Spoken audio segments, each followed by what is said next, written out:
Hey everyone, and welcome to day 11 of speaking kind of what's on my heart and what's on my mind. Today we're covering nutrition. A lot of people had asked me about this. This is something that I will just touch on very briefly because I'm not a nutritionist. I believe that you should go, if you are very interested in this, you should study it.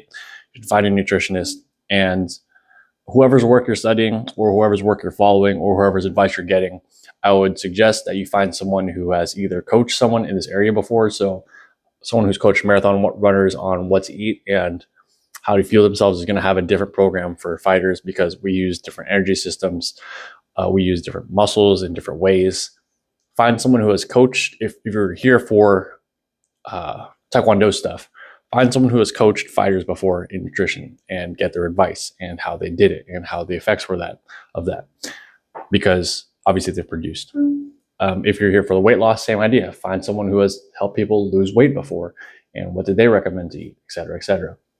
That being said, I would also like to highlight the second thing is find a nutritionist who's also healthy. That means they're practicing what they're preaching, right? So if this guy's not good at sparring, he's telling you all this advice about how to be good at sparring. It's like, well, you're not, like, you haven't produced anyone. Like you're not even that good. Why would I take your advice? Same idea here.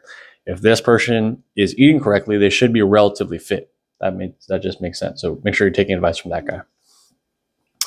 That being said, I'm going to cover what I'm doing now, what I was doing just before this, and what I was doing during my competition time. So what I'm doing now is I'm trying to bulk. So that essentially means I just need to eat more calories than I'm expending at the gym and throughout the day. So the way I'm doing that is my wife cooks tri-tip for lunch, generally speaking. I have a lot of meat, make sure my protein is done. I have a protein shake in the morning. I have peanut butter sandwiches kind of to supplement my meals and get some extra calories in. And then I also eat dark chocolate acai berries or chocolate covered acai berries you can find at Costco. I don't actually know if those are healthy. I just know those are extra calories and I'm trying to bulk. And there are cleaner ways to do this. There are much, much cleaner ways to do it. It could just be straight chicken breast. I could be meal prepping all this stuff, but I don't want to do that. I'm very satisfied where I am right now, going in this direction, eating foods that I believe taste good. And so far it's been working well for me. If I wasn't trying to gain muscle, I've recently come across a guy named Charles Poliquin. I'm probably butchering his name. A friend of mine turned me on to him recently. I would Google him. Unfortunately, he has passed away, but this dude was super healthy. He knew a lot of science behind the nutrition. And his general rule of thumb for people was eat whatever a caveman would eat. So a caveman has access to steak, a cooked steak. Yeah, they do. They probably ate it. Does a caveman have access to pasta? Probably not. Didn't eat it. Do they have access to bread? Probably not. Didn't eat it. So that's kind of just a general rule of thumb. And the reason that, and besides that, I think he was mostly just proteins, berries, and nuts was predominantly his diet, stuff people had access to.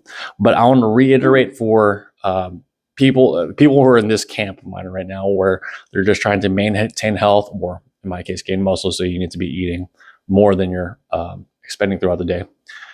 We're just trying, if you're just trying to maintain health, the general idea of why there's so much protein is because there's something I learned recently that's called protein satiation, where your body will keep eating until it feels like it's hit the amount of protein it needs. And so that's why if you're eating a steak, you can have like one big piece of steak, right? But if you replace the side of steak, that's steak, with a bunch of chips or a bunch of fries, or sometimes you eat like a whole bag of chips, right? And you're like, how did I go through that whole thing and I'm still hungry? It's because there's like no protein in there. So your body thinks it's still hungry and will keep eating until that kind of thing is hit. At least that's my understanding. It seems to be effective for me and my family. My wife says she's not as hungry as much anymore. She doesn't really eat as much because the protein satiation has hit so fast, and it's been helping her lose weight. So that's what we're doing now. Now, what I used to do for fighting was I did a lot of workouts throughout the day. I don't know what my body fat percent was, but I do know that I used to do about 45, when I was training in the US by myself and training on my own, it was about 45 minutes to an hour track workout, hour and a half Taekwondo kind of technical workout, and then another hour and a half to 2 hour sparring cardio-ish intensive workout. And that was 3-4 times a week. The other days I was doing 2 days, so it'd be a kind of an hour track workout plus usually I did a couple of those days with the rounds. So pretty cardio intensive days. My diet for those days, actually kind of going through the Philippines as well, was generally I just found meat and protein. I found protein and rice, and I just ate a lot of protein and a lot of carbs. And a lot of times it'd just be fried rice with a bunch of eggs and whatever protein or ulam in Tagalog my dad had cooked that day, or my mom or Mommy Carmen had cooked for us that day. And that was a lot of my meals. And I just ate a lot of it because I was burning calories ridiculously. So if you're fighting, I would suggest if you're serious about it, look into nutrition. Also be ready to consume some fruits, some veggies, have an all-around good diet because you need all the vitamins and minerals to keep your body healthy so you can perform well. If you're not in that camp and you're not trained to fight 5 fights in one day, then you're over in the other camp where I currently am. I would suggest if you're trying to lose weight, obviously, just eat less calories or work out more or do both, and you'll see a better, little deficit there. I would also suggest you should probably cut out carbs because as Charles Polk, I'm going to research his name, but as he would say, only eat carbs if you've earned them, and you've only earned them if you are below 8% body fat, or if you're a woman, you're below 11% body fat. I know I'm not below 8%, so I shouldn't really be eating too many carbs, even though I'm trying to bulk. It's just an easier way to do that.